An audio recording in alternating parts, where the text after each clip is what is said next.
सभी को नमस्कार। आज हम लोग बात करेंगे सीजीपीएससी प्रीलिम्स के लिए टाइम मैनेजमेंट हम लोग कैसे करें। अभी सबसे ज़्यादा जो कॉमन प्रॉब्लम होगी वो सबके साथ यही होगी कि पढ़ना बहुत ज़्यादा है, समय बिल्कुल भी नहीं है, 30 चीज़ें करने के लिए हैं और एक भी चीज़ें नहीं हो रही है। तो चलिए आज एक ब्रीफ स्ट्रैटेजी डिस्कस करेंगे, एक मेंटालिटी बताएंगे, एक माइंडसेट के ऊपर हम लोग काम करेंगे कि किस प्रकार से आप टाइम मैनेज कर सकते हैं। सबसे पहले why do we need to manage time. देखिए हम सबके पास एक्चुअल में 24 घंटे होते नहीं हैं अपने लिए। एटलीस्ट 6 से 8 घंटे आप सोएंगे, 3 घंटे तो आपको लंच, ब्रेकफास्ट, इवनिंग स्नैक और डिनर करने के लिए लग जाएगा। अगर आप ट्रैवल कर रहे हैं 1 घंटे के लिए और कोई दूसरे प्रकार के कार्य आ गए, कुछ पोस्ट करना है, कहीं कुछ पिकअप करने जाना है, तो ये प्रकार की जो चीज़ें हैं वो कहीं ना कहीं डेली बेसिस में 1 घंटा इधर भी चले जाता है। कुल मिला के आपके पास 12 ग्रॉस घंटे जो होते हैं, मतलब मोटा मोटी जो 12 घंटे हैं वो आपके पास बचते हैं। अब अगला सवाल ये होता है क्या सच में हमारे पास 12 घंटे हैं? तो इसका जवाब है नहीं। हमारे पास 12 घंटे भी नहीं है। कोई भी 12 घंटे लगातार के लिए बैठ नहीं सकता है। अगर बैठ भी रहा है तो कोई चीज़ रट नहीं सकता है। इसके बाद अगर आप मैक्सिमम 2 घंटे भी अगर बैठ जाते हैं तो उससे आपको रिकवर करने में भी बहुत टाइम लगेगा। तो 12 घंटा बैठना तो छोड़िए, अगर आप 2 घंटे भी लगातार बैठ रहे हैं तो काफ़ी डिफ़िकल्ट हो सकता है आपके आने वाले घंटों में फोकस करना। कुल मिला के हो जाएगा सैचुरेशन और फ्रस्ट्रेशन। अब इसके बाद बात ये आती है कि हमारे पास 24 घंटे नहीं है, हमारे पास 12 घंटे नहीं है, तो हम लोग फिर कैसे मैनेज करें अपना टाइम, कैसे मैनेज करें अपना समय और कोर्स। तो देखो the ultimate time management clarity इसमें ये है कि इसको हम लोग को डिवाइड करना पड़ेगा। पहला, हम डेली कैसे टाइम मैनेज करेंगे। दूसरा, हम वीकली कैसे टाइम मैनेज करेंगे। तीसरा, हम मंथली कैसे टाइम मैनेज कर सकते हैं। एग्ज़ाम के टाइम में क्या टाइम मैनेजमेंट कर सकते हैं और ऐसी कौन सी चीज़ें हैं जो हमारा टाइम खाती हैं। डेली टाइम मैनेजमेंट देखते हैं। देखिए आपको 7 घंटे तो निकालने ही है प्योरली अपने पढ़ाई के लिए। 7 घंटे किस प्रकार से हो सकते हैं? 7 घंटे हो सकते हैं आपके टाइमर के हिसाब से। 7 घंटे हो सकते हैं अगर आप दीवार की घड़ी देख के बैठ रहे हैं तो। अगर मैं 7:25 में बैठ रहा हूँ तो 8:25 तक मुझे नहीं उठना है। इसके बाद आपका जो फ़ोन है, मोस्ट इम्पॉर्टेंटली आपका जो फ़ोन है उसको साइड में रख दीजिए या फिर बैग में डाल दीजिए। पहला घंटा करंट अफेयर या फिर इकोनॉमिक सर्वे पढ़ लीजिए क्योंकि ये सबसे ताज़ा और नया डेटा है। सेकंड घंटे में इंडिया जीएस लगा लीजिए। थर्ड घंटे में छत्तीसगढ़ जीएस लगा लीजिए। इसके बाद एक लंबा ब्रेक ले सकते हैं आप। लंच कर लीजिए, डिनर कर लीजिए, जो करना है कर लीजिए। चौथे घंटे में इंडिया जीएस डाल दीजिए। पाँचवें घंटे में फिर से छत्तीसगढ़ जीएस। छठवें घंटे में फिर इंडिया जीएस। और सातवें घंटे में आपको टेस्ट सीरीज स्पेसिफिक प्रैक्टिस करनी है। देखिए इससे ज़्यादा कोई भी ह्यूमनली नहीं पढ़ सकता। जो भी बोल रहा है मैं 12 घंटे लगातार पढ़ता हूँ या फिर मैं 12 स्लॉट में मैंने प्योर पढ़ा है, 3 दिन 4 दिन से ज़्यादा वो नहीं पढ़ पाएगा। छठवें दिन वो बीमार हो जाएगा, उसका मन नहीं करेगा, उसको डिप्रेस लगने लगेगा। ठीक है। तो गोल ये है कि इंडिया और सीजीजीएस को हमेशा 3:2 के रेशियो में डिवाइड करना है। ठीक है, मतलब आपको थोड़ा सा 60% इधर देना है और 40% वहाँ देना है। सी जी जी एस मोर और लेस सबका तैयार हो जाता है, उसके प्रीलिम्स और मेंस में भी ज़्यादा डिफरेंस नहीं होता है। लेकिन इंडिया जी एस जो होता है बहुत डाइवर्स होता है, बहुत सारे सब्जेक्ट्स होते हैं, इनके अप्रोच भी अलग अलग होते हैं चीज़ों को पढ़ने के। तो मैं तो आपको ये रिकमेंड करूँगा कि इंडिया जी एस को आप थोड़ा सा 10-20% एक्स्ट्रा टाइम दीजिए compare to Chhattisgarh G S. C G G S at the end of the day सबका हो जाता है। मेन जो डिसएडवांटेज लोगों को फील होता है वो होता है इंडिया जी एस में। ठीक है। गोल ये है, स्ट्रैटेजी ये है कि हर घंटे हमारे सब्जेक्ट का फ्लेवर चेंज होना चाहिए।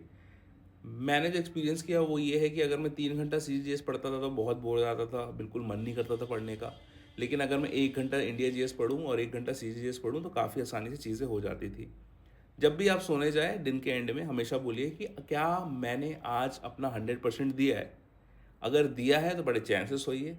अगर नहीं दिया है तो थोड़ी देर मौन रखिए, ग्लानि करिए, गिल्ट में जाइए, है ना।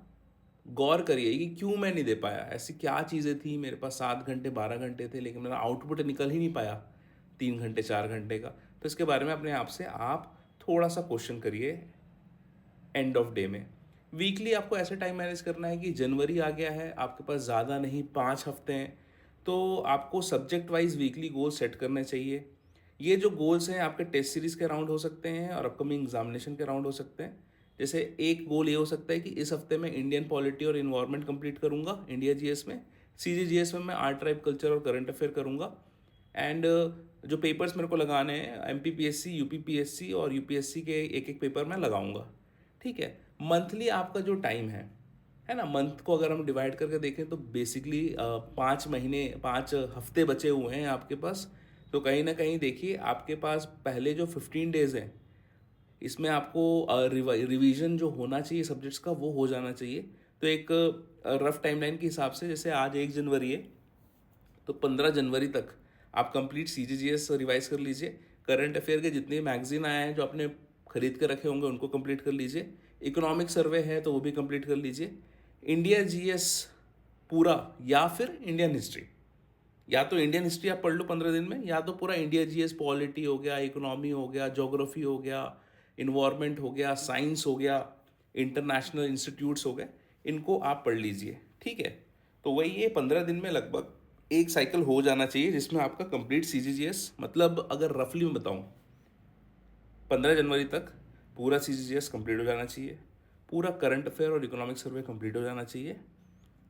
इंडिया GS इंडियन हिस्ट्री छोड़ के हो जाए या तो इंडियन हिस्ट्री इटसेल्फ हो जाए, ये 15 दिन में हो जाने चाहिए। अब ये जो चीज़ें हमने जो 15 दिन में करी है उसी को आप एक एक हफ्ते में करेंगे, क्योंकि पहले रिवीजन में ज़्यादा टाइम लगता है, दूसरे रिवीजन में थोड़ा कम लगता है।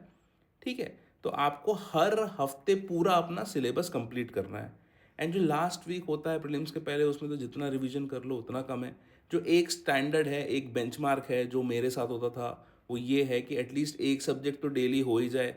एंड इन रियलिटी में बताऊं, अगर प्रीलिम्स से एक हफ्ते पहले की बात है ना, तो ऐसा है कि इतना ज़्यादा रटा जाती थी चीज़ें कि एक एक घंटे के अंदर मैं कई सब्जेक्ट कर लेता था। फॉर एग्जांपल इन्वायरमेंट 1 घंटे में हो जाएगा, इंडियन इकोनॉमिक्स 1 घंटे में हो जाएगा, साइंस पढ़ने की उतनी ज़रूरत नहीं थी, पॉलिटी 2 घंटे 3 घंटे में हो जाएगा।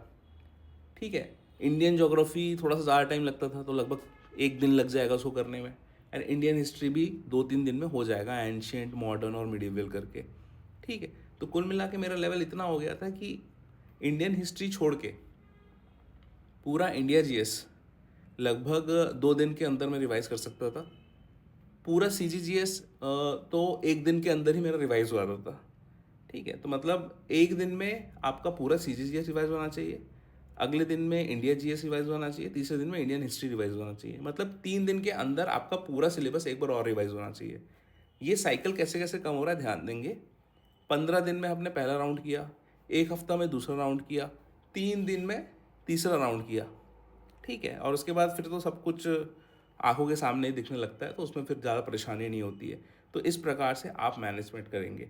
अब इसके बाद आप प्रीलिम्स की डेट आ गई, आप एग्जामिनेशन हॉल में पहुंच गए, आपको कैसे मैनेज करना है कि देखिए यहाँ पे तो हम सबके पास 2 घंटे हैं। किसी को नहीं पता है कि वन लाइनर क्वेश्चन आएंगे कि स्टेटमेंट बेस्ड क्वेश्चन आएंगे। मोस्ट प्रोबेबली इस बार मुझे लग रहा है कि स्टेटमेंट बेस्ड क्वेश्चन आएंगे, तो इसलिए आपको रीडिंग स्पीड बढ़ानी पड़ेगी। इसमें कोई भी कॉम्प्रोमाइज़ नहीं है। आपको चारों ऑप्शन पढ़ने हैं, इसमें कोई भी कॉम्प्रोमाइज़ नहीं है। आप पेपर को राउंड्स में डिवाइड कर लीजिए। पहले राउंड में जो सबसे ईजी क्वेश्चन है उनको सॉल्व करिए, बबल में मार्क करिए, और सबसे टफ क्वेश्चन है जो बनने लायक नहीं है उनको आप काट दीजिए। जैसे मैं कुछ क्वेश्चंस मैंने UPPCS के पेपर में काटे हैं। जो सेकेंड राउंड है वहाँ पे आपने जो डाउटफुल थे, जहाँ पे 2 ऑप्शन आप एलिमिनेट कर रहे थे, उनको आप कर लीजिए। फॉर एग्जांपल A और D एलिमिनेट हो गए हैं तो B और C में से फाइनल तुक्का मारना है तो उसको कर लीजिए। एंड राउंड 3 में ऐसा है कि आपका एक भी ऑप्शन एलिमिनेट नहीं हो रहा है लेकिन बार बार गट फीलिंग बोल रही है कि ये ऑप्शन होना चाहिए, तो उसको भी आप टिक कर सकते हैं। हालांकि ये थोड़ा सा रिस्की होता है, लेकिन मेरे साथ तो काफ़ी अच्छा वर्क किया है वाला राउंड 3 वाला जो चीज़ें हैं। तो आई थिंक आपको वहाँ से प्रोसीड करना चाहिए। अब टाइम किलर्स क्या क्या है। पहला तो भाई डूम स्क्रॉलिंग हो गई। हाँ, फ़ोन हाथ में आया, फेसबुक इंस्टाग्राम चल रहा है, मीम में हंस रहे हैं, ना नहीं कहने पाना अपने दोस्तों को, ये सबसे बड़ा रीज़न होता है आपका प्रीलिम्स के टाइम पे टाइम वेस्ट होने का। चाय पीने चलना है भाई, चलो, मूवी जाएगा, चलो, शादी है, चलो, ब्याह है, चलो, लड़की की विदाई है, चलो, है ना। इस प्रकार की चीज़ें नहीं होनी चाहिए। ठीक है। दोस्ती निभाने से थोड़ा सा बचे। अगर आप कंपटीशन से डर रहे हैं, आपके मॉक्स में कम नंबर आ रहे हैं, पहले फेलियर्स हैं और होगा कि नहीं सोच रहे हैं, तो ये भी कहीं ना कहीं अंडर कॉन्फिडेंस का कारण बनते हैं और आपके अंदर एक डर बैठ जाता है कि यार पढ़ाई में मन नहीं लग रहा है, बिल्कुल मन नहीं कर रहा है, तो आप इधर उधर की चीज़ें करने में ज़्यादा इन्वॉल्व हो जाते हैं। देखिए भाई, डर तो सबको लगता है, अनसर्टिनिटी सबके साथ होती है, लेकिन जो सबसे इम्पॉर्टेंट पार्ट है इस जर्नी का वो ये है कि इसमें बने रहना। अगर आप मेहनत नहीं कर रहे हैं तो आप डेफिनेटली फेल हो रहे हैं। इससे अच्छा है मेहनत करके फेल होइए, क्या पता हो जाए। ठीक। मल्टीटास्क करने की ज़रूरत नहीं है कि आज मैं पढ़ भी लूँगा, खेल भी लूँगा, शादी में भी चले जाऊँगा, वीकेंड ट्रिप पर भी चले जाऊँगा, मूवी भी तो जानी है फ्राइडे को, है ना? मैं उड़ना चाहता हूँ, दौड़ना चाहता हूँ, बस रुकना नहीं चाहता हूँ, नैना, ये सब प्रीलिम्स के बाद होगा। ठीक है? नैना को भी बता देना, ये सब अभी नहीं हो पाएगा। अभी एकमात्र आपका ये लक्ष्य रहेगा कि सीजीपीएससी प्रीलिम्स के लिए जितना ज़्यादा समय और एफर्ट आप लगा सकते हैं। ठीक है, ये थोड़ी सी स्लाइड बिगड़ गई है लेकिन पढ़ देता हूँ। बाकी चीज़ें करने के लिए ज़िंदगी पड़ी है। इतने सालों से अगर कोई चीज़ नहीं हुई है तो 1 महीने और भी वो रुक सकती है। अभी प्रीलिम्स नहीं हुआ तो 1 साल इंतज़ार करना पड़ेगा। ठीक है, वो लद्दाख की ट्रिप, वो गोवा की फ़्लाइट सस्ती चल रही है, वो उत्तराखंड का एक ट्रिप, भाई 3 दिन में तो आ ही जाएंगे। चलना क्या होता है, कुछ नहीं होता। ये सब चीज़ में, स्कैम में नहीं फंसेंगे। अगर कोई चीज़ अभी तक ज़िंदगी में नहीं आई है, नहीं हुई है, और आप ज़िंदा हैं और अपनी लाइफ आप जी रहे हैं, तो डेफिनेटली 1 महीने बाद भी आप ज़िंदा रहेंगे और जी रहे होंगे। तो बहुत ज़्यादा अति उत्साह में आके, ये कोई ऑफर नहीं चल रही है, कोई सेल नहीं चल रहा है कि दोबारा ऐसा डिस्काउंट नहीं आएगा। ऐसे दोबारा वाले मौके हर 3 महीने में आ जाएंगे। लेकिन एक बार ये प्रीलिम्स रुका तो अगले 1 साल तक इंतज़ार करना पड़ेगा, इस बात को समझ लीजिए। ठीक है, फोकस्ड रहिए भाई। बहुत ज़्यादा इधर उधर दिमाग लगाने की ज़रूरत नहीं है। कुर्सी में अपने आप को चिपकाइए, पुस्तक खोलिए, बैठ के पढ़िए। 1 घंटे पढ़ लेते हो तो 10 मिनट वॉक करके आओ, फिर पढ़ो, फिर वॉक करके आओ 10 मिनट, फिर पढ़ो। उसके बाद थोड़ा सा 1 घंटे का एक्स्ट्रा ब्रेक ले लेना, फिर 3 बार रिपीट करना। ठीक है, उसके बाद जब एकदम ही दिमाग खराब हो जाए तो उसके बाद फिर यूपीएससी यूपीपीएससी के कोई अगर कोई क्वेश्चन सॉल्व कर रहा हो ना, तो उसको यूट्यूब में खोल के बैठ जाओ और देखो वो क्या क्या लॉजिक लगा के उसको सॉल्व कर रहा है। वहाँ से भी बहुत सारी चीज़ें हम लोग पिक करते हैं। ठीक है, so be focused. This was my strategy for managing time for CGPSC. Daily, weekly, monthly examination hall में और एग्जामिनेशन हॉल के बाहर क्या क्या चीज़ करनी है, नहीं करनी है, मैंने डिस्कस कर ली है। I hope it is very useful. Just let me know कि नेक्स्ट टॉपिक आपको, वीडियो का कौन सा टॉपिक डिस्कस करना चाहते हैं। ऐसे कौन सा टॉपिक इस पर आप चाहते हैं कि मैं थोड़ा सा और प्रकाश या हैलोजन डालूं। ठीक है, I hope you guys are doing very well. 1 जनवरी आ गई है। Happy new year to all of you, and I hope इस बार मेहनत रंग लाएगी। All the best.